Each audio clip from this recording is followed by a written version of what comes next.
어제도 제가 전남, 경남 고성에 집회를 좀 다녀왔습니다. 짐이 워낙 많았기 때문에 우리 청년들이 좀 함께 와 주었는데요. 저녁 식사를 얼마나 잘 대접받았는지 한 상당 20만 원이 넘는 음식을 대접받아서 제가 대충 어림잡고 계산해도 100만 원이 넘는 식사를 어디가 대접받고 왔습니다. 그래서 청년들 중에는 무조건 앞으로 따라가겠다라고 하는 청년들도 있었습니다. 사실 집회 갈 때마다 항상 챙겨가는 몇 가지 물건들이 있고요. 이게 파일이 있습니다. 그런데 종종 제가 다른 건 몰라도 파일을 놓고 가가지고 되돌아온 적이 여러 번 있었는데요. 지금까지 정말로 황당했던 것은 집회를 갈 때 구두를 놓고 간 적이 있었다는 것입니다. 근데 다행히도 그 집회 장소가 기도원이었기 때문에, 기도는 실내 신발을 벗고 들어가는 거였기 때문에 그래도 집회를 잘 마치고 올 수가 있었는데요. 지금까지 제일 황당했던 것은 양복을 놓고 집회를 갔을 때였습니다. 이제 장거리를 운전하다 보니까 편한 옷을 입고 이제 가게 됩니다. 그래서 양복을 따로 챙기게 되는데 다른 짐을 다 챙겨놓고 양복만 놓고 온 거예요. 근데 문제는 돌아갈 수 있는 상황이 전혀 아니었습니다. 그래서 결국은 집회 장소 근처에 가서 양복을 사입고 그리고 집회를 갔다 온 적도 있었습니다. 이처럼 우리도 살다 보면 뭔가 중요한 것을 잊어버리고 살 때가 있습니다. 특히 나이가 들수록 건망증이 점점 좀 심해져 가는 것을 아마 느끼시는 분들도 충분히 계실 것입니다. 하지만 신앙인들이라면 절대로 잊어버리지 말아야 할 것이 무엇이겠습니까? 다른 것은 다 잊어버린다 할지라도, 심지어 자기 이름조차 잊어버린다 할지라도 결코 잊어버리지 말아야 할 것이 무엇이냐, 이것입니다. 만유인력의 법칙을 발견한 뉴턴 과학자가 있습니다. 근데 이분은 만유인력을 발견하기 전까지도 이미 유명한 과학자였습니다. 근데 이 사람이 이제 나이가 들어서 점점점 이게 치매 증세가 심해지게 됐습니다. 얼마나 심했냐면 계란을 삶기 위해서 물을 끓였는데 계란 대신에 손목시계를 넣는 그런 일까지 생겼다고 합니다. 심지어 나중에는 자기가 그렇게 많이 연구해 놓은 그 많은 지식과 그리고 그 많은 정보도 다 잊어버리고 말았습니다. 그리고 또한 자기가 누구인지조차도 잊어버렸습니다. 심지어 자기 이름까지도 잊어버리는 그런 참 마음 아픈 결과를 맞이하게 됐습니다. 그래서 한 기자가 뉴턴에게 와서 도대체 당신이 아는 것이 무엇이냐라고 질문을 던졌습니다. 그때 이분이 했던 말이 뭔지 아십니까? 나는 다른 것은 아무것도 기억나지 않지만 예수님이 나의 구세주라는 것은 기억합니다. 라는 대답이었습니다. 자신이 누군지조차도 모르고 이름조차도 기억하지 못하는 사람이 예수님만이 나의 구세주라고 고백하고 그것을 기억하고 있다는 것은 참 대단하지 않습니까? 저는 우리 새한교회 성도들이 바로 그런 신앙인들이 됐으면 정말 좋겠습니다. 다른 건 다 잊어버린다 할지라도, 내 이름조차, 내 존재조차 잊어버린다 할지라도 예수님만이 나의 구세주입니다 라고 고백할 수 있는 그 고백, 그 신앙만큼은 평생 동안 잊지 않고 간직하시기를 주의 이름으로 축원합니다. 오늘 본문에서 강조하는 것도 바로 그것입니다. 오늘 본문은 예수님의 공생의 후반기에 있었던 한 사건을 보여주고 있습니다. 당시 예수님은 예루살렘에 가시기 위해서 마지막 여정을 준비하고 있었습니다. 그런데 갑자기 예루살렘을 가지 않고 방향을 바꿔서 정반대인 가이사랴 빌립보라는 곳으로 가신 것을 볼 수 있습니다. 그곳에 지하들을 데리고 가신 것이었습니다. 자, 그런데 이곳은 어떤 곳이었을까요? 올해 2월 달에 우리가 이제 이스라엘로 성지순례를 다녀왔습니다. 근데 이 가이사랴 빌립보라는 곳도 우리 그때 팀들이 갔다 왔는데요. 바로 사진 한 장 보도록 하겠습니다. 바로 이곳이 가이사랴 빌립보라는 지역입니다.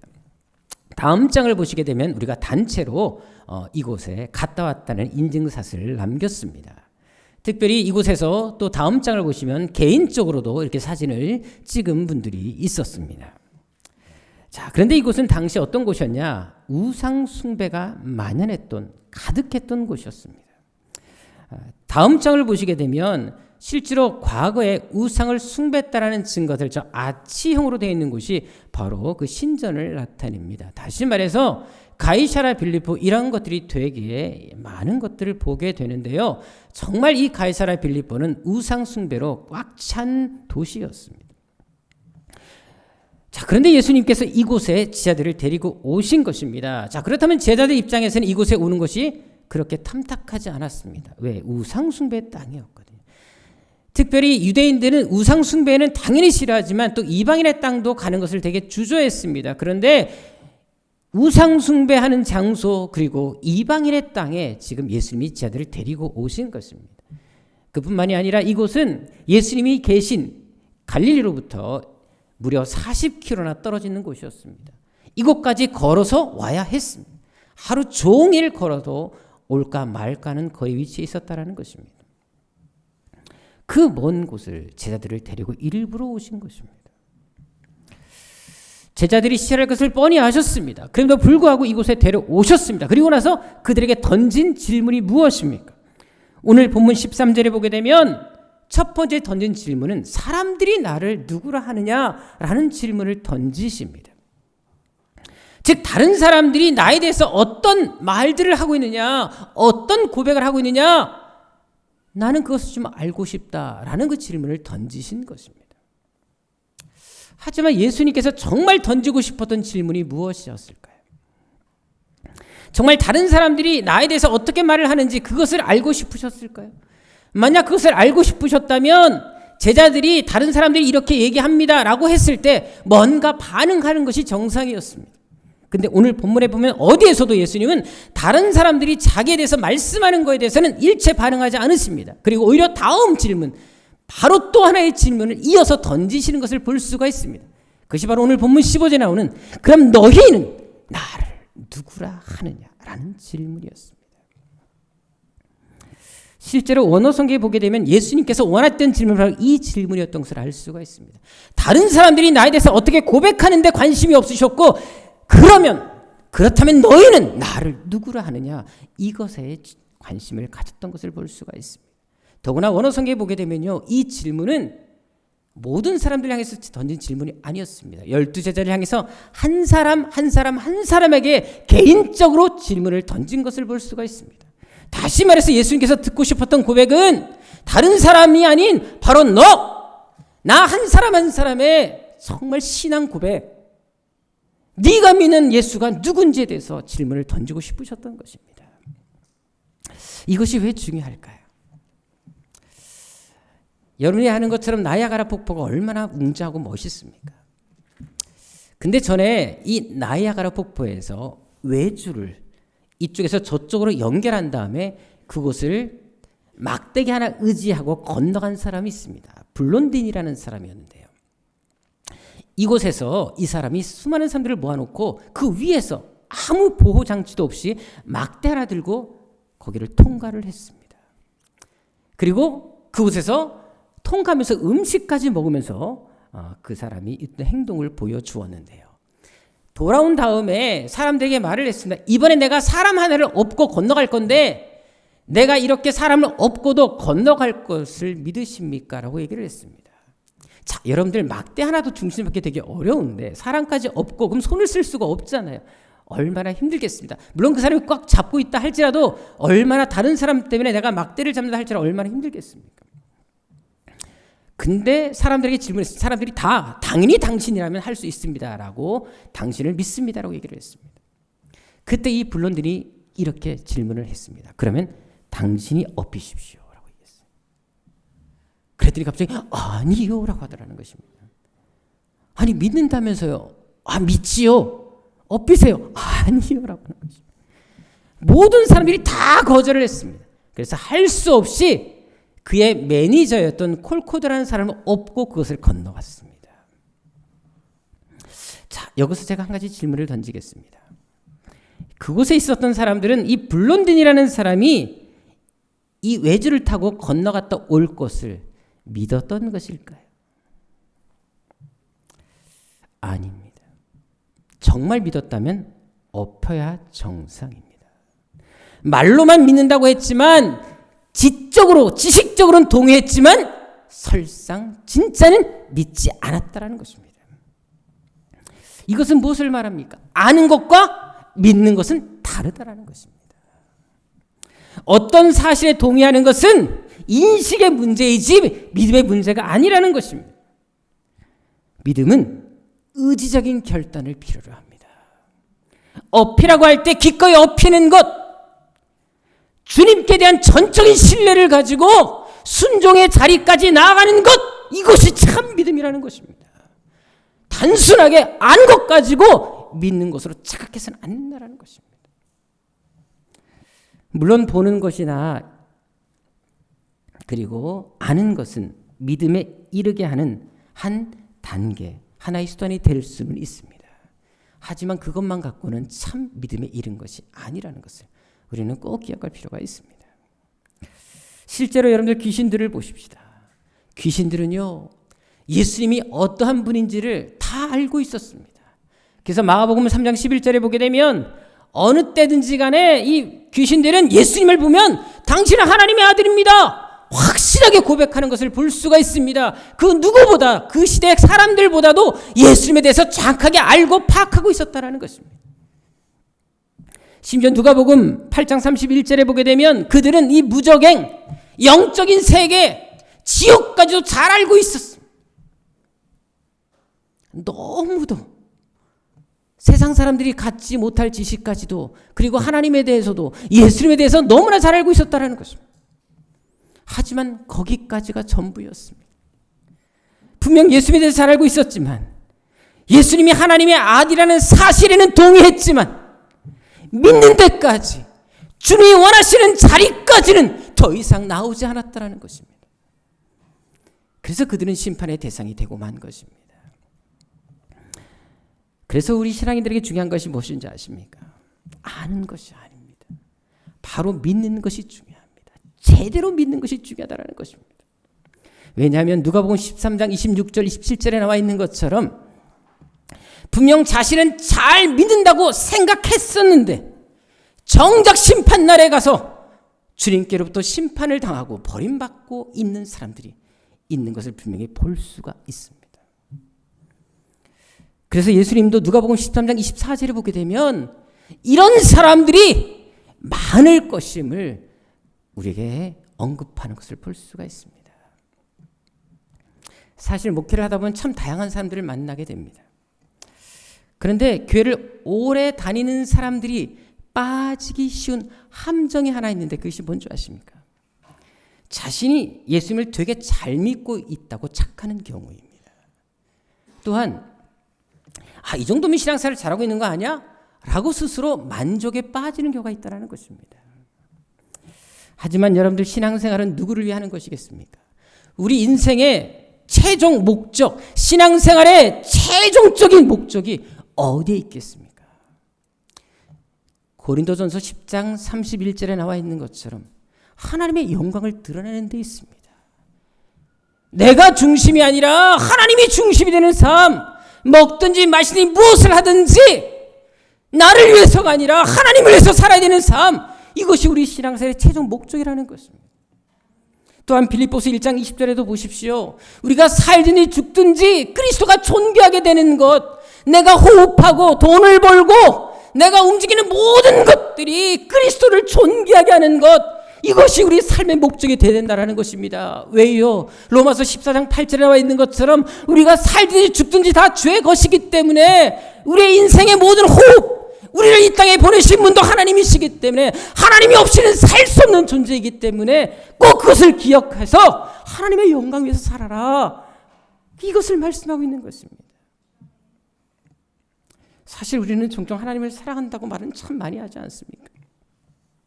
하지만 정말 사랑하면 우리의 삶의 모습이 어때야 될까요? 내가 원하는 것이 아니라 주님이 원하시는 것을 해야 되지 않겠습니까? 정말 사랑하면 그 사람이 원하는 것을 해주는 것이 아니겠습니까? 요즘 큐티를 이제 열심히 하는 분들이 좀 많아졌습니다. 근데 요즘 큐티를 보세요. 우리가 계속 하고 있는 그 큐티 본문에서 요즘에 계속 강조하는 게 뭔 줄 아십니까? 요한복음 14장 15절에 나와 있는 것처럼 너희가 나를 사랑하냐? 나를 사랑하면 나의 계명을 지켜야지 라고 말씀을 하십니다.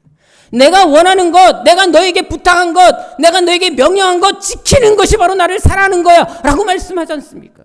근데 이 말씀이 한 번으로 끝나지 않습니다. 21절에도 또한 23절에도 보게 되면 똑같이 또 반복해서 말씀하십니다. 이렇게 여러분을 연속해서 3번에 걸쳐서 말씀하는 본문 없습니다. 성경에서 유일하다는 거 아십니까? 너희가 나를 사랑하냐? 계명을 지켜야 돼. 말씀하지 않습니까? 사랑하면 반드시 행동이 뒤따라야 된다는 것입니다. 반드시 의지적인 결단이 수반돼야 된다. 이것을 지금 보여주고 있는 것입니다. 말로만 믿으려고 하지 말고 정말 삶의 열매, 행동을 보여라 말씀하고 계시는 것입니다. 연말이 되면 교회마다 직분자들을 세웁니다. 근데 요즘 직분자를 세우기가 참 어렵다라는 말들을 목사님들을 만나면 참 많은 이야기를 듣게 됩니다. 또 좀 사역을 맡기려고 하면 왜 이렇게 핑계들이 많은지, 다들 바쁘고 왜 이렇게 바쁘게 사는지, 목사님 이번에 좀 힘들겠습니다 하고 하는 분들이 많다라는 것입니다. 그렇다면 우리 교회는 어떨까요? 이번에 제가 직분자를 세울 때 전화해서 아니면 개인적으로 문자를 하거나 또는 만나서 집사님, 권사님 내년에 여전도 회장을 한번 해보시면 어떠시겠습니까? 내년에 남성교회 회장을 해보시면 어떠시겠습니까? 라고 부탁을 했었습니다. 그런데 절대 못합니다! 라고 한 분이 한 분도 없었어요. 한 번에 해야지요 라고 말씀하셨습니다. 이렇게 쉬울 수가 없었어요. 제가 늘 이야기하지만 이왕 예수 믿는 거라면 녹슬어 없어지기보다 달아서 없어져야 되지 않겠습니까? 하나님이 나를 쓰시고 싶게 좀 만들어보면 얼마나 좋을까요? 맨날 뺀질뺀질 거리다가 한 대 얻어 터지지 말고 정말 하나님 나 좀 써주세요. 나 여기 있잖아요. 제 별볼일 없어서 나를 써주세요. 좀 그렇게 좀 영적인 욕심 좀 가져볼 필요가 있지 않겠습니까? 언제까지 직분을 받고 교회 생활 오래 했음에도 불구하고 똑같이 성장도 없이 정치하고 이렇게 후퇴하는 삶을 사시겠습니까? 나이를 먹으면 좀 더 성장해야 되지 않겠습니까? 우리 교회 얘기 말고 다른 교회 얘기를 하고 있는 것입니다. 여러분들만큼은 앞으로도 이런 순종의 마음, 자원하는 마음으로 신앙생활 하시길 주님으로 축원합니다. 오늘 본문에서 예수님이 제자들에게 던진 질문도 바로 그것이었습니다. 너희는 나를 누구라 하느냐? 이것은 너희는 나를 아냐? 단지 아는 것으로 끝나냐? 아니면 진짜로 믿고 있느냐? 이 질문을 던지신 것입니다. 너희는 그냥 교회를 왔다 갔다 하느냐? 아니면 정말로 나를 너무 사랑해서 내 뜻대로 살고자 몸부림치고 있느냐? 이 질문을 던지는 것입니다. 왜요? 예수님을 단순히 지식적으로만 아는 것은 누구나 할 수 있습니다. 교회 여러분들 한 2, 3년 다니면요 대충 예수님에 대해서 파악할 수가 있어요. 불신자들도 예수님에 대해서 압니다. 심지어 여러분들 제가 아는 승려 한 분은 성경을 메독을 하셨더라고요. 그분 예수 믿었으면 참 좋을 것 같아요. 성경을 잘 알아요. 더구나 여러분들 신앙생활 한다고 하나님을 제대로 믿는 거 아닙니다. 우리 장신대 신학교에서 강의했던 교수님 중에 한 분, 제가 이름은 밝히지 않겠습니다. 성만 밝히겠습니다. 조모라는 교수님이 계셨어요. 그분이 강의 시간에 학생들한테 뭐라고 얘기한 줄 아십니까? 여러분, 요즘에도 에덴 동산에 선악과 따먹은 이야기가 진짜인 것을 믿는 사람은 없으시죠? 라고 하시더라고요.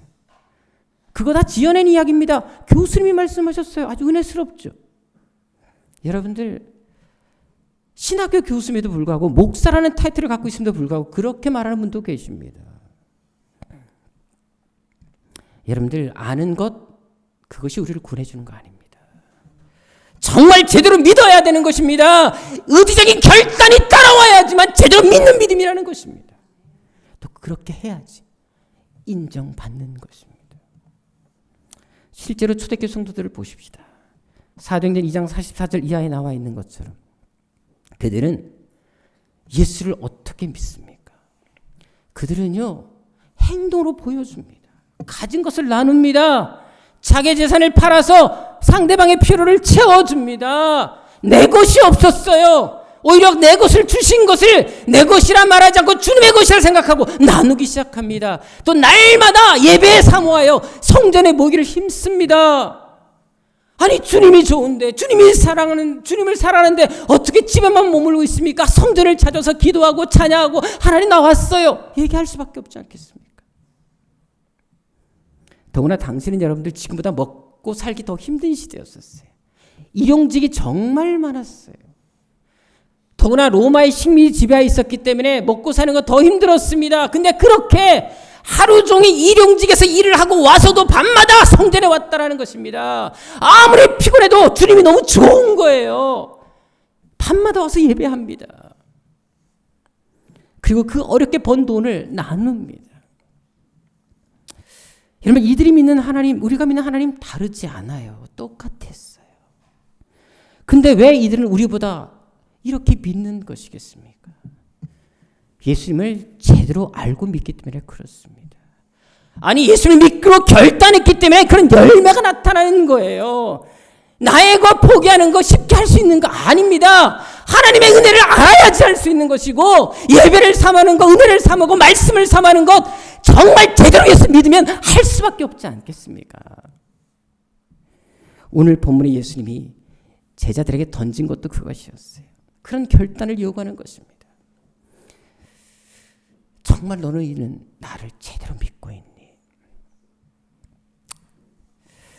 더구나 예수님이 이제 예루살렘에 올라가시게 되면 십자가의 죽음을 당하셔야 될 상황이었습니다. 이제 얼마 후엔 제자들과도 이별하셔야 됩니다. 그래서 예수님은 더욱더 제자들을 준비시키실 필요가 있었던 것입니다. 그래서 어느 때보다 고난을 앞두고 이곳까지 와서 이 우상숭배 땅에서 아무도 환영하지 않는 곳에서, 심지어 이방인이요 우상이요 온통 너희들이 원하지 않는 곳이라 할지라도 이런 곳에서조차 너희는 나의 신앙 고백, 예수님이 나의 구세주입니다, 이것을 고백할 수 있니? 정말 제대로 이런 곳에서도 예수 믿을 수 있니? 이 질문을 던지시는 것입니다. 너희가 원치 않는 곳일지라도 내가 원하면 따라올 수 있니? 이 말씀을 하시는 것입니다. 즉 말로만의 믿음, 말로만의 사랑, 말로만의 결단이 아니라 어떤 상황에서든지 어떤 곳이든지 간에 확실한 사랑, 확실한 따름, 확실한 결단, 확실한 믿음을 요구하신 것입니다. 선교단체 중에 예수 전도단이 있습니다. 이 단체를 세우신 분이 로랭 커닝햄이라는 목사님이십니다. 이분의 수기를 제가 좀 여러 권의 책들을 읽게 됐는데요. 이분이 이제 선교단체를 처음 세울 때 정말로 세우기 직전까지만 해도 잘 나가는 분이셨습니다. 사방에서 큰 교회 담임 목사님을 오라고 청빙도 있었고요. 그리고 또 친하게 지내는 친척 한 분이 큰 사업 프로젝트를 가지고 엄청난 돈을 주면서 함께 일을 하자라고까지 제안했었습니다. 근데도 이 모든 것을 거부하고 주님의 부르심에 따라서 선교사로, 선교지로 가기 위해서 이제 아내와 함께 이제 차를 타고 이동 중에 계셨습니다. 가진 재산도 다 정리하고 오직 복음을 전하기 위해서 이 일을 결단을 했던 것입니다. 근데 워낙 장거리 운전이었기 때문에 밤새 운전하시고 이제 아침 6시에 아내에게 핸들을 맡기고 차에서 잠깐 주무시게 되셨습니다. 근데 아내가 운전을 잘못하는 바람에 차가 전복되는 사고를 당하게 됩니다. 그리고 고속도로 아래로 추락하고 말았습니다. 그때 이 목사님은 유리창이 깨지면서 튀어나와서 도로에 얼굴을 부딪히고 기절하시게 되셨고요. 완전 차가 전복된 상황에서 아내는 숨을 거두었습니다. 이분이 정신을 차리고 났을 때는 이미 자기도 온몸이 피투성이었고 아내는 더 이상 숨을 쉬지 않는, 아무리 흔들어도 전혀 미동이 없는 그런 상태였습니다. 자, 어떤 마음이겠습니까? 모든 것을 다 포기하고 그 좋은 조건도 거부하고 하나님을 위해 살겠다고 시작하고 있는 그 시점에 아내가 죽어버리고 자기도 만신창이가 된 것입니다. 너무나 기가 막힌 상황에서 울고 있는데 아내 시체를 끌안고 울고 있는데 그때 확실하게 하나님의 음성이 들려왔다고 합니다. 로렌, 하나님의 음성이 들렸다고 합니다. 그래서 이 목사님이 그 자기 아내 시체를 끌어안고 예 주님이라고 대답했다 그래요. 그때 주님께서 이렇게 말씀하시더라는 겁니다. 로렌, 이래도 너는 나를 섬길 수 있니? 라고 물어보시더랍니다. 다 잃고 아내까지 죽고 네 몸도 만취하게 된 이 상황에서도 너는 나를 따를 수 있니? 라고 물어보시더랍니다. 이분이 그때 이렇게 대답했다고 합니다. 예 주님, 그래도 섬기겠습니다. 이제 남은 생에 아무것도 없고 남은 것이 아니라 이 육체, 병든 육체, 망가진 육체밖에 없습니다. 근데 주님이 이것까지도 원하시면 달라고 하시면 이 몸까지 드리겠습니다 라고 고백했다고 합니다. 그때 주님께서 아내를 위해서 기도하라 그러시더래요. 기도하는데 아내가 숨을 시작했습니다. 그리고 지나가는 멕시코인이 발견해서 병원에 후송해서 두 분이 다 기적같이 살아나셨습니다. 이 사건을 계기로 목사님이 깨달은 것이 하나 있었다고 합니다. 정말 인생은 한순간이다라는 것이었습니다. 지금까지는 내 재산, 내 차, 내 아내, 내 가족 이 생각을 가지고 살아왔는데 이 사건 이후에는 내 것이 아무것도 소용이 없고 세상에서 지고 있는 모든 것이 부질없다는 사실을 한순간에 사라질 수 있다는 사실을 알게 됐다고 합니다. 그래서 우리도 마찬가지입니다. 주님을 제대로 따른다는 것은 내 시간, 내 물질, 내 소유 다 내려놓는 것을 의미합니다. 내가 원하는 것이 아니라 주님이 원하는 것을 하는 것, 그것을 향해 나아가는 것, 나의 의지적인 결단이 뒤따라오는 것, 이것이 참 믿음이라는 것입니다. 만일 여러분들에게도 이 목사님과 같은 동일한 상황이 주어진다면 죽어있는 내 가족을 끌어안고 주님, 이래도 주님을 섬기겠습니다 라고 말하실 수 있겠습니까? 로키 산맥 위에 디바이드 크릭이라는 곳이 있습니다. 정확한 뜻은 갈라지는 자리라는 뜻입니다. 이곳이 왜 이렇게 이름이 붙여지게 됐냐면 이제 로키 산맥에서 물이 흘러내려오잖아요. 근데 이 물이 중간에 갈라지는 곳이 있습니다. 동쪽으로 가면 이 물은 태평양으로 갑니다. 근데 반대쪽으로 가게 되면 이 물은 대서양으로 가게 되어 있습니다. 똑같은 물인데 방향을 어디로 잡냐에 따라서 완전 정반대의 길을 가게 되는 것을 볼 수가 있습니다. 여러분, 우리 인생도 마찬가지입니다. 성경에 보게 되면 우리 인생은 두 가지 길이 있다고 말씀합니다. 하나님을 향해 나아가는 길이 있고 또 한 가지는 세상을 향해 나아가는 길이 있습니다. 중간 노선은 없습니다. 어떤 길로 가냐에 따라서 우리 인생은 달라질 수 있다는 사실을 성경은 분명히 우리에게 증거해주고 있다는 것입니다. 12월 초에 목사님들이 우리 교회를 좀 방문하신 적이 있었습니다. 근데 그 중에 한 분은 어떤 분이었냐? 영동 세브란스 병원에서 병원 목사님으로 지금 훈련을 받고 계신 분이었습니다. 병원에 있다 보니까 당연히 환자들을 참 많이 만난다 그래요. 그리고 정말 인간이 얼마나 병들고 약한 존재인지 알 수 있다는 것입니다. 근데 한 번은 어떤 분을 봤냐? 또 그래도 여러분 세브란스 병원이면 그래도 기독교 병원 아닙니까? 그 선교사님이 세운 병원이잖아요. 그래서 이게 목회자들 중에 그런 분들이 좀 오시나 봐요. 특별히 한 분을 자기가 잊지 못한다 그러더라고요. 평생을 선교사로 헌신하셨대요. 근데 그렇게 헌신했지만 결국 암이 걸려서 암 말기로 병원을 입원하게 됐는데 더 안타까운 것은 그분이 암 말기뿐만 아니라 이제 정신분열증까지 오셔서 정말 너무 힘든 삶을 살고 계시는데 문제는 그 옆에 계신 사모님이었어요.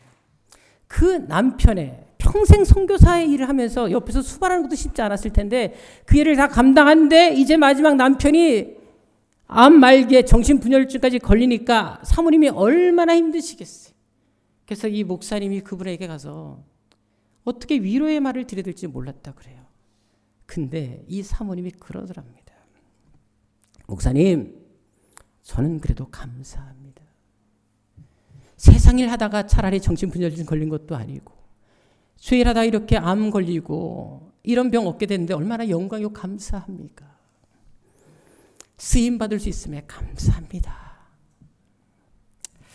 여러분들 어떻게 이런 고백이 가능할까요? 예수님을 제대로 믿고 사랑하기 때문에 가능한 것입니다. 조건적으로 믿는 게 아니에요. 사람 보고 믿는 거, 환경 보고 믿는 게 아니라 오직 예수 그분 보고 믿으니까 이런 결단이 가능한 것입니다. 더구나 이 땅의 삶이 마지막이 아니라는 것을 알기 때문에 이 땅의 삶에 만족하지 않고요. 저 천국의 소망을 두고 확신하기 때문에 이런 어려운 상황에서도 끝까지 믿음의 길, 주님의 뒤를 따라 갈 수 있는 것입니다. 여러분 천국이 있다는 것을 믿으십니까? 영적인 세계가 존재하는 것을 믿으십니까? 예전에 여러분들 상품 백화점이 무너진 사건 잘 알고 계실 것입니다. 그때 사람들이 얼마나 많이 부상을 당하고 죽었습니까? 503명이 죽었어요. 그리고 1,500명가량이 부상을 입었습니다. 근데 여러분들 그때 그 삼풍백화점의 그 회장님이 자기 전 재산을 정리하고 이제 다 사고 수술을 해서 보상을 하게 됐는데 자기 재산을 전부 다 정리하니까 3,500억이었다 그래요. 그게 보상 수습하는데 다 나갔습니다. 상품 백화점이 딱 10초에 무너졌거든요. 여러분 10초 만에 3,500억이 날아간 거예요. 여러분 인생 참 허무합니다. 결국 그분은 그 사건 때문에 5년 교도소에서 복역을 하시고 최근에 나오셨다가 병으로 돌아가셨습니다. 근데 그분의 아들은 그 모든 과정을 다 지켜보고 인생이 얼마나 험하다는 사실을 알고 나서 지금 몽골에 선교사로 가서 복음을 전하고 살고 계십니다. 자, 그런데 최근에 상품 백화점이 무너지는 날 한 충격적인 사건이 있었다는 거 아십니까? 그것이 인터넷에 글이 올라와서 화제가 됐습니다. 어떤 사건인 줄 아십니까? 한 엄마가 4살짜리 아이를 데리고 이 백화점에 물건을 사러 갔다 그래요. 사고 당일날이었습니다. 근데 들어가자마자 아이가 갑자기 주위를 둘러본거리더니 갑자기 울기 시작하더래요. 크게. 이런 애가 아닌데 그래서 엄마를 자꾸 끌어다가 엄마 빨리 나가 막 그러더래요. 그래서 이 아이가 너무 낯설어서 그런가 싶어서 다시 한층 내려갔다며 지하로 내려갔대요. 근데 이 아이가 또 둘러보더니 엄마 나가야 돼. 계속 엄마를 막 당기더라고요. 그래서 이 아이가 그냥 뭔가 예사롭지 않으니까 하도 이상해서 그냥 뒀다가는 애가 막 어쩔 줄 모르라 해서 그냥 나왔대요. 나오자마자 택시가 있으니까 택시를 딱 타고 나오는데 무너졌다고 합니다. 그래서 이 아이한테 물어봤다 그래요. 야, 너 왜 나가자 그랬니? 그때 이 아이가 하는 말, 엄마 백화점에 딱 들어갔는데 검은 옷을 입은 사람들이 그 매장에 있는 사람들의 목을 붙잡고 있었어요. 그러더랍니다. 그런데 그 중에 한 사람이 엄마 목도 붙잡고 있었어요.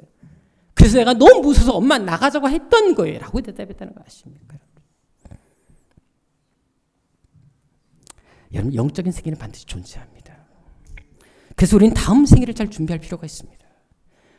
그러기 위해서는 우리가 예수님이 나의 구세주, 나의 구주라는 것을 바로 믿는 것이 그렇게 중요하다는 것입니다. 지금도 의료계에서 의료 역사상 최고의 발명으로 손꼽는 것 중에 하나가 뭔지 아십니까? 바로 마취제입니다. 여러분 마취를 개발하지 않았다면 어떻게 되겠습니까? 얼마나 끔찍하겠습니까? 이것을 발견한 사람이 제임스 심프슨이라는 분입니다. 이분은 원래 스코틀랜드 출신이었고요. 빵집에서 가난하게 태어났습니다. 근데 이런 의료 쪽의 공부, 과학 쪽에 관심을 갖고 에딘버러 대학에 가서 결국 공부를 해서 의학을 전공하게 됩니다. 그리고 29세 때 에딘버러의 과학 교수까지 역임을 하게 됐거든요. 자, 그런데 이분은 수술받는 환자들을 보다 보니까 그때까지 마취가 개발이 안 됐으니까 너무 고통스러운 모습을 보고 안타까운 거예요. 그 어떻게 하면 고통받지 않고 수술할 수 있을까 고민하다가 보니까 창세기 2장 이하에 보면 여러분들 하나님이 아담을 잠재우신 다음에 갈비뼈 하나 빼가지고 하와를 만드시잖아요. 그런데 아담이 깨어나서 전혀 고통을 못 느끼는 거예요. 그걸 보면서 수술해도 아프지 않게 하는 뭔가가 있구나를 생각하게 됩니다. 여기서 영감을 얻어서 결국 도전해서 마취를 개발한 것입니다. 이분이 이제 나이가 들었어요. 이분의 그 마취 개발은 너무나 큰 일이었기 때문에 스코틀랜드 출신으로서 최초로 영국에서 경의 칭호까지 받게 됩니다. 그만큼 대단한 업적이었습니다. 근데 제자가 와갖고 이 교수님께 물어봤어요. 교수님 인생 최대 역작 최고의 발견이 뭡니까? 발명품이 뭡니까? 물어봤어요. 당연히 마취자라고 할 줄 알았어요. 그랬더니 이분이 뭐라는 줄 아십니까? 나의 가장 큰 발견은, 내 인생의 최고의 발견은 내가 큰 죄인이라는 사실과 나 때문에 예수님이 십자가에 죽으셨고 예수님이 나를 구원해주셨다는 그 사실이 나 인생의 최고의 발견이다 라고 대답했다는 것입니다. 결국 세상에서 위대한 성공을 거뒀다 할지라도 가장 중요한 것은 이분에게는 예수 그리스도였던 것입니다. 예수님이 자기 삶의 최고의 우선순위였다는 것입니다. 그것은 우리도 마찬가지입니다. 우리도 언젠가는 심판대 앞에 설 날이 올 것입니다. 그리고 그때 예수님이 동일하게 우리에게 질문을 던질 것입니다. 너희는 나를 누구로 하느냐? 너희는 나를 어떻게 믿었느냐? 그때 여러분들은 이 질문에 어떻게 대답하시겠습니까? 새한교회 성도들만큼은 어떤 상황에서도 예수 이름 붙들고 사시기를 주님으로 축원합니다. 아무리 먹고 사는 것이 힘들지라도 바쁠지라도 예배만큼은 말씀만큼은 주님을 사랑한 것만큼은 누구에게도 뒤지지 않는 삶이 되시기를 축원합니다. 그래서 예수님이 언제 오시든, 아니 오늘 당장 지금 오실지라도 예수님 어서 오십시오라고 고백할 수 있는 준비된 신앙들이 되시기를 주님으로 축원합니다. 기도하겠습니다. 너희는 나를 누구라 하느냐? 오늘 아버지 하나님 이 질문 앞에 우리 자신의 신앙을 돌아보게 하여 주옵시고 2019년 정말 예수를 제대로 믿었는지, 우리의 신앙이 성장했는지, 정말 믿는 그 증거가 무엇인지를 돌아보게 하여 주옵시고 묵은 거, 잘못된 거, 게을렀던 거, 나태했던 거 다 십자가에 벗어버렸고 이제는 정말 예수님 한 분 바라보고 예수님 이름 붙들며 살아가는 삶이 되게 하여 주옵소서. 영적인 세계는 존재합니다. 그 세계를 준비하는 저희들 되게 하여 주옵시고 제대로 믿게 하여 주옵시고 바로 믿게 하여 주셔서 정말 새한교회 성도들만큼은 이곳에 있는 사람들만큼은 한 사람 나고담이 없이, 나고자가 없이 주님 만나고 천국 가서 함께 사는 은혜가 있게 하여 주옵소서. 예수님의 이름으로 기도드립니다.